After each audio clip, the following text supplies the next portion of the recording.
Quando veo hermosa ai me voy, quando veo hermosa ai me voy, quando veo hermosa ai me voy, quando veo hermosa ai me voy, quando veo hermosa ai me voy, quando veo.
Says Abramovitch, it is a moment when the power of the Israeli collective is most strongly felt. Some days before the Day of Memory, when the analysts realized that the Memorial Day siren would have been going off in the middle of the session of the Palestinian patient, confessing to be ashamed, first tried to reschedule the session to avoid facing his discomfort. However, he admits, we were unable to find an alternative time, and it did not seem right to cancel solely because of my discomfort. So what should I do? I faced a dilemma. And he adds, my anticipatory anxiety triggered cultural countertransference in the form that Jung called recollectivization, melting away of the individual in the collective, in which an individual is swallowed up in collective identity.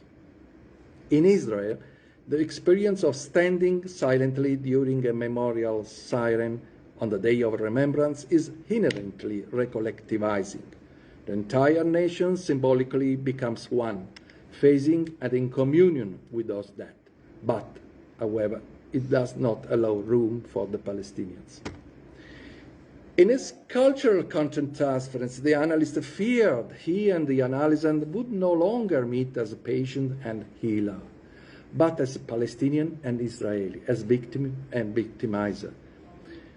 Says Abramovitch, I was concerned that I would no longer be in his eyes a caring analyst, but one of them, an occupying oppressor, and worse, that I would see him not as one who suffers, but as one of them. In short, I feared that the analysis would not survive the collective encounter. And he continues, did I fear intense destructive projections that I would not be able to contain? Probably. Did I feel collective guilt at injustice done by my people toward these people? Certainly. When the session began, the analyst said that the siren would sound in the middle of it.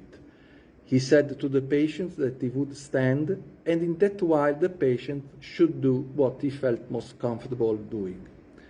When the siren came, the analyst stood and the patient sat.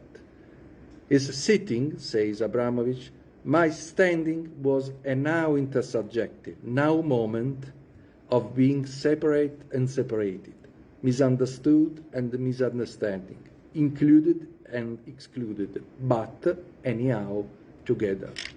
And the analyst made remind an episode he lived with his supervisor in the same occasion when the siren sounded. The supervisor and the analyst. The supervisor was a survivor of Auschwitz, and they stood together and saw the enactment activated in the analysis with the Palestinian patient, activated this remembrance, this important remembrance. So, also for the Palestinian patient and the Israeli analyst, one moment they were standing and sitting separately, each in their collective, and they were together once more, doing the work of analysis and memorializing. After the siren ending, the analyst asked him if he had wanted to speak about how he felt. And skipping and going to the conclusion, the patient said no. It's no clearly embodied anger, personal and collective. As he later agreed, it was expression of being too hungry to speak of his hunger. But it was also a protest about the setting of the agenda.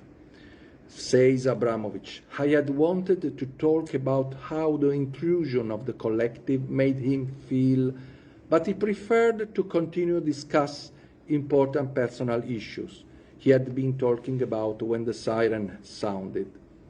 He had had his own Nakba, the word Arab people define the collective catastrophe in 1948. Their very different experience of the memorial siren, of the therapist standing, the patient sitting close together, but the cultural apart, did help create a new kind of space outside victim-victimizer complex, and help, says Abramovitch, experience what had happened in a new way. As a result, the patient showed, perhaps for the first time, a new ability to truly change somewhat significant in his outside interpersonal world, mourning the end of an important relationship, and says Abramovitch, to symbolically move from Memorial Day to Independence Day. So the enactment of the memorial siren gave to the therapist a deeper insight into the patient's experience as a victim, both personally and collectively, and it resulted to be related for him to what he calls syntonic cultural countertransfer.